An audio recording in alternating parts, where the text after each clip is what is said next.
welcome to episode 129 of Anime and Us. I'm TJ. And I'm Shawn. And this is the review show that reviews anime from A to Z. Sort of. I knew that intro. Alright, guys. Not the last episode, but the last category episode that we had. We spun for category F and got freezing. Unfortunately.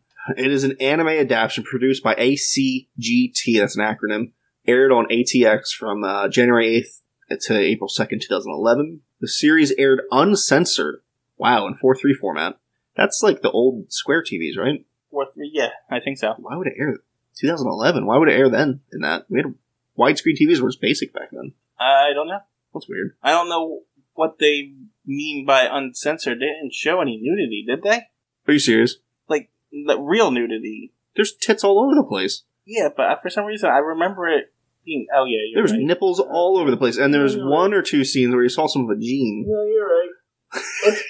It's been 2 weeks. You get desensitized to it, too. Yeah. Once the show has... It's almost on Queensblade level. We'll get into that. Yeah. So, like, you get desensitized. You also made me wait an extra week, and I watched this 2 weeks ago. I watched half of it today. Yeah, so I'm, like, a little rusty on what this is. I was just trying to scroll through it with my eyes, and I don't see anything else I want to say. I don't see the creator or anything anywhere. Whatever. You can go up. It's not good. It's not good. Don't watch it. However, if you're into watching girls, for some reason, fight while constant nudity, then I guess this is it for you, because that's about all there is to it. That's all the substance you're going to get out of it. Yeah, the plot doesn't start until, like, episode 10. Oh my god. And it's only 12 episodes. Well, there's, like, more to it, but... A little, but, like, really, the plot really doesn't start until episode 10. Yeah, no, it doesn't start in episode 10. Like, everything else is, like, backstory and, like, character bonding that could have happened while, you know, throughout the actual story of the show. Right. Terrible. I didn't like this, but I didn't have trouble watching it either. I didn't have trouble. Well, there's tits on the screen. I didn't have trouble watching it either. Okay. I just wanted to make sure if it wasn't me, because it's like, alright, it wasn't a chore to get through, is what I'm trying to say. It wasn't particularly bad to get through, no. No, it's like, it was just not good. It was watchable, I guess, but I don't know if that's because, you know, we're guys. I think that might be it, to be fair. And it's not even like we particularly want to watch this stuff, because, like, I would never watch this. No. Unless I was forced to. Right. Like, if I watched one episode, I'd be like, oh, I'm done. Yeah, because it's not interesting in any way, shape, or form. But it's also, I know if I watch for more than 30 seconds, I'm going to see some titties. Yeah, so it's like, I guess, I don't know. Premise. Yeah, go ahead.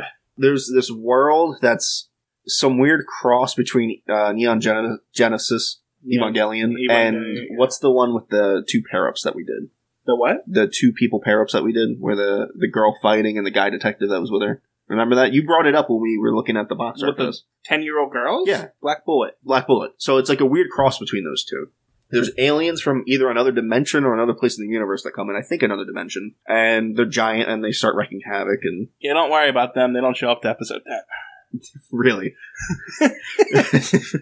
And there's these girls called Pandoras that are genetically modified to fight them, but they need to be paired with a boy for some stupid reason. No reason. Called limiters that really just counterspell the enemy. Yeah. That's about all they do, actually. And it's the Pandora's job to sleep with these guys. Oh, it's so weird. And they talk about it, but they never show it. Not that I'm bothered by that, but it's like, you're going to bring it up. No, make it a thing, or don't bring it up. It's almost like forced prostitution a little bit. Well, the girls seem to like it, except for the main girl. Well, that's not an excuse here. It's like, it's because now it's so... accepted in society. Yeah, it's like, it's kind of gross, honestly. It is. But, so, they're in school, and there's 3 years, and then the 4th year, you're, like, active duty or whatever. They didn't really get into that too much. No, because it didn't start until the 10th episode. And, the main girl, Satellizer, something like that, is, 2nd year. And she hasn't chosen a limiter yet, which is extremely abnormal, apparently. Yeah. Because, so, the main character shows up, and he's obviously super strong with his limiting powers. This whole thing doesn't work without whatever her name is dark backstory, which is completely unnecessary. This whole first 10 episodes with her and him doesn't work without her backstory. Oh, yeah, and you don't get that until, like, episode 8 or 9. So, they literally forced this... She's a stupid character that doesn't make any sense until you learn her backstory, which is very far from the beginning of the show. And the whole thing is stupid and gross, because it's all forced in there to make a girl who's traumatized sleep with somebody, essentially. We'll get into that, to the process of it. So... the reason why they want a limiter is because the aliens can cast freezing spells, essentially, which just lock you in place, and then the limiters counter that freezing spell with their own freezing spell, and they kind of cancel each other out. Except that, there's different power levels of limiters. Yeah, the monsters can overpower the guys, and then the guys can overpower them. And then the Pandoras have... Pandora mode is what it's called? Yeah, what's it called? I don't remember. And they can move freely in the freezing zone. It doesn't make any sense. Super Saiyan. They have a power-up, and it's deep inside them. And by the end of this... no, hold on. I'm just going to make a point. I'm not ending the thing. By the end of everything, you realize that the limiters are pointless. Because the girls can just overcome this shit by themselves. They do, and then they overcome it, and then the guy's too strong, and they can't move. It's dumb. And then they go... None of it Then they power up, and they get to the next level. Yeah, none of it matters. But, so she hasn't picked her limiter yet. She's supposed to. She can sort of move around a freezing spell. They showed that. Well, I don't know if she's supposed to. I don't think it's... But she did. She did it. Well, you mean supposed to get a limiter? Yeah. I don't think she technically has to. Yeah. They never actually said that. I don't think it's required. But she clearly needs one. Like, it makes you a better fighter. Yeah. And eventually, she pairs up with the main character. Kazuya? Something like that. Because he assaults her over and over again. He keeps touching her, and she hates being touched, and she's like, stop touching me! And he's still touching her. Like her shoulder or something. Yeah, but like every time he kept touching her, I was with her. Stop touching her. It's extremely awkward, because like, he doesn't know her at all, and he comes up and he like puts his hand on her shoulder. It's like, that's really weird, but whatever. And then she's like, oh, get off me, and he keeps touching her. And it's like, what the f*** are you doing? Let go of her. Sometimes he goes and grabs her arm to stop her. It's like, stop touching her. She doesn't want to be touched, bud. And you don't know her. There's no reason for you to be touching her. Just because she looks like your sister or something doesn't give me... And she does not look like your sister at all. But they keep saying it over and over again. Whatever. So eventually they pair up and they need a bond, which is called the baptism. That's what it's called. It's called baptism. I think it's like an actual... I don't think it's just because they say that once they're fully baptized and they go through the process, that they constantly feel each other. Yeah, like emotional. Even though they're obviously not right next to each other, they still have that emotional bond. It's also orgasmic, apparently. Yeah. But they do mention at one point in the anime that it's the Pandora's job to satisfy the needs of the limiters. And like the first night they're together, they're supposed to... Mm-hmm. It's dumb. It's bad. It's really sexist. It's gross. That being said, I won't mind being a limiter. All the girls are pretty. It's not like there's any uggos there. That's true. They're all extremely hot. But yeah, so that's pretty much it, besides random stupid fights they're having with other classmates and upperclassmates. Also, this show is pretty gory. Oh yeah, there's a lot of blood and cutting and arms coming off in the first episode. It's all pointless because they just heal. Mm-hmm. And it's a lot of it is... They threaten dying, but it never happens. Right. And there's a lot of, like, losing limbs and stuff and girls fighting each other. But it's all within the same school and against each other. It doesn't make any sense. They're supposed to be on the same fucking team. And the few that look fatal, like the limbs coming off, are all non-characters that no one cares about. They're none of the main cast. And they can grow them back, apparently. Yeah, they go to the room and they heal them. It's all stupid. Like we said, the plot doesn't start in the episode 10 when the monsters show up. Maybe a tiny bit before that, when they get into her backstory. How she was molested. That's her story. But I would say that's the beginning of the story. It's probably episode 8 or 9. And then 10 is the full-on current story. Maybe when they go to the other school and introduce the other girl. Yeah. That, is conveniently connected to Stanley or whatever her name is. So the stigmatas they have inside them is what gives them power. Yeah, which are apparently holes in their back. I don't know what they are. I think it's like stakes of some sort of genetic energy that they physically put in them. Because they talk about stigmata, well, that's something that's going in you, like a stake. No, and then they talk about genetic enhancement, right? Stigmata is bleeding from their palms. Yeah, sure, but like, the connection to it that most people have, not saying it's true, is Jesus Christ being staked to the cross. Anyway. And then there's genetic enhancements that the women and the boys get. Well, the main character's sister that died was a Pandora, and she was super powerful and had a whole bunch of stigmatas. And apparently 6 of them went into the main character, and then 6 of them went into this other girl. Apparently stigmata is based on genetics, too, so you gotta be compatible with it or something? Yeah, the main girl's only 5% compatible, but she unlocks it in the nick of time. And then the other girl that's not the main girl, that's from the other school, is like 95% compatible. But she's not as strong as the main girl, that's only 5%. It doesn't make any sense. No, it's stupid. They do talk about how she doesn't have the drive for it, which kind of makes sense. Like, some people don't have the drive. Right. She wants to be a writer. So I do get that, but like, if you don't have the raw natural talent, there's only so far you can go with skill. Right. And determination. Anyway, so we find out in like episode 8 or 9 that the reason why the main girl doesn't like being touched is because she was molested as a child. Really f***ed up. Not just like once, like for over the course of like years and years. And then when the head of the household finds out that the boy that lives there has been molesting her, they kick her out. Yeah. Now, I get that it's not her house, it's his house, but still, he's the one molesting her. What the fuck? This whole situation is messed up because when it first happened, she goes to her mom just says, deal with it. And it's like, what? And then she dies, and it's like, good. Yeah.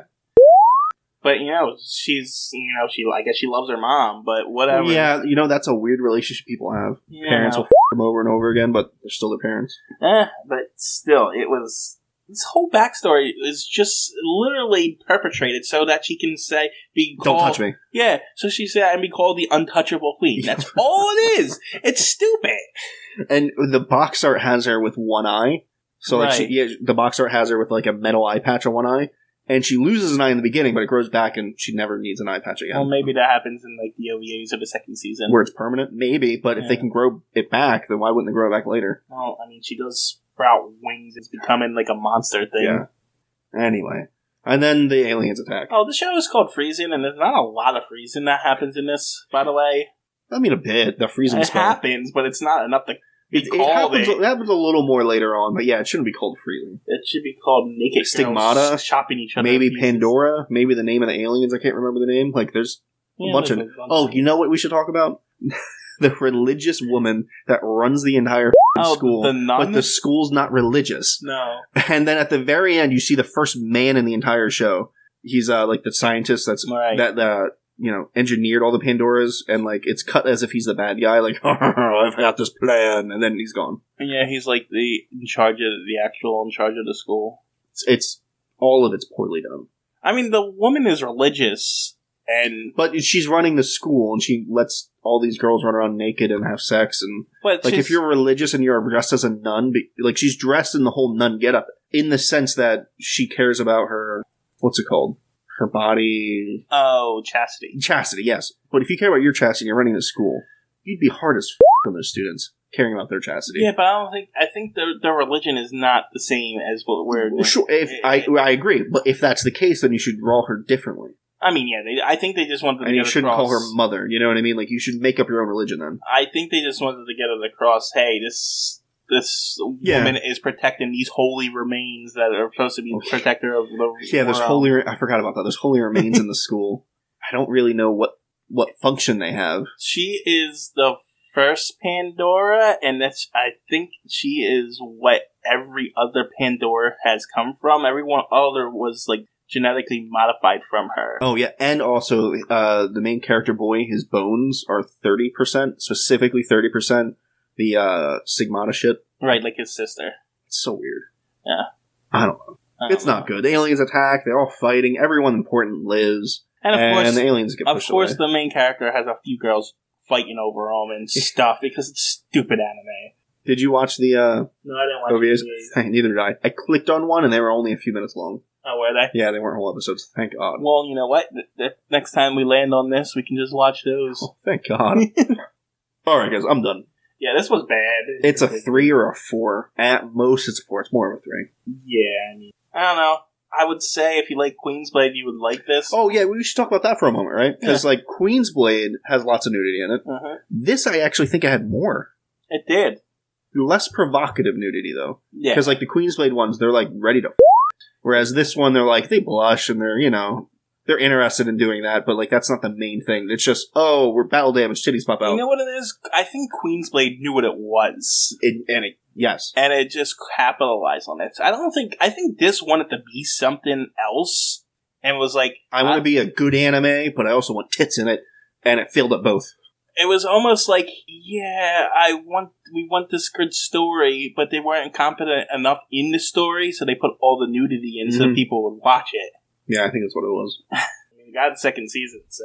Apparently. And 6 OVAs, are there more OVAs for the second season? Yeah, so whatever. I'm sure there's a huge following, but it's terrible. But as much this has a story all the way through, there's themes and stuff like that. It sort of does. So, like, there's an arc where they're supposed to do the baptism, and halfway through she's like, alright, we're going to baptize, but then it never happens. Right. They never actually baptize each other, or whatever. And so, like, I'm just getting that. This has a structure of a traditional anime and stuff like that. But I think Queensblade pulled it off better. Oh, yeah, a lot better. And even though it's a lot more out there and a lot more crazier. I feel like Queensblade had a beginning, middle, and end. Like, we knew what was happening. They were doing their queen contest thing. Yeah. This was just, we're in school. Right. I think they focused too much on the plot for this, to be honest with you. And the 3 episodes had plot. Yeah, but like... I see what you mean. You know what I mean? I think they focused, like, it was a lot of high school drama in the beginning. So much. So it's like, I think they focused way too much. They should have just, if they wanted to do this whole naked thing... Throw out the alien thing and just have a bunch of girls in high school, boys. Right. I don't know. Yeah, it's not good. It's not good. What are we putting it up against for F? Oh, God. Ready for this first one? Yeah. Fantastic Children. Oh, right. Well, that's dead last, obviously. Full Metal Panic. That was good. That's probably number 1. Yeah. Fuka. Fuka was good, wasn't it? It was a slice of life music one. It wasn't the best one we watched, but it wasn't bad. Yes, I remember Fuka. It was 2. Number 2. And there was another one. I had it. Full Metal Panic, Fuka, Fantastic Children, this. Yeah, there's 5. Gotta go to the book. Oh, I've been doing good, but nope, I need to go to the book for this one because I don't remember what the last one was. Oh, Fairy Tail. Oh. How did we forget Fairy Tail? I guess Fairy Tail's 3. I'd probably rather watch Fuka again. And then this, and then Fantastic Children. Yeah, Fuka is just shorter. Mm-hmm. It's shorter. It wasn't bad. I'd enjoy watching it again versus watching, 50 episodes of Fairy Tail. Fairy Tail doesn't have specific separated season like Full Metal Panic did. It also doesn't have a rewatchability to it. Like, once I've seen it, you've seen it. Yeah, that's fair too. It's not like Dragon Ball where you can watch it again and it's still interesting. Yeah, I mean, it wasn't a bad shonen. It's just... Yeah, it wasn't particularly good. Yeah, I would say it was as average as a shonen can get. Yeah, I agree. I've watched a little bit of Black Clover, and I would also call that an average shonen. It doesn't catch me. Well, yeah, I guess that's it for this one. Alright, spin for category G. Oh, God. I'm beginning to dread this. I hope we get Great Teacher Onizuka. That's what I want to watch. Ooh. No way. Is Shawn's pick within? Nope. You can use it whenever you want. You can use it within. Oh. You want to pause real quick? Oh, no, we're watching Grimgar. Oh, okay. Yeah, done. Grimgar. What is it fully called? Grimgar of Fantasy and Ash. Okay, that's what we're going to watch. I've seen it 3 times, and I guess I'm watching it a 4th. Alright, guys. See ya. Bye.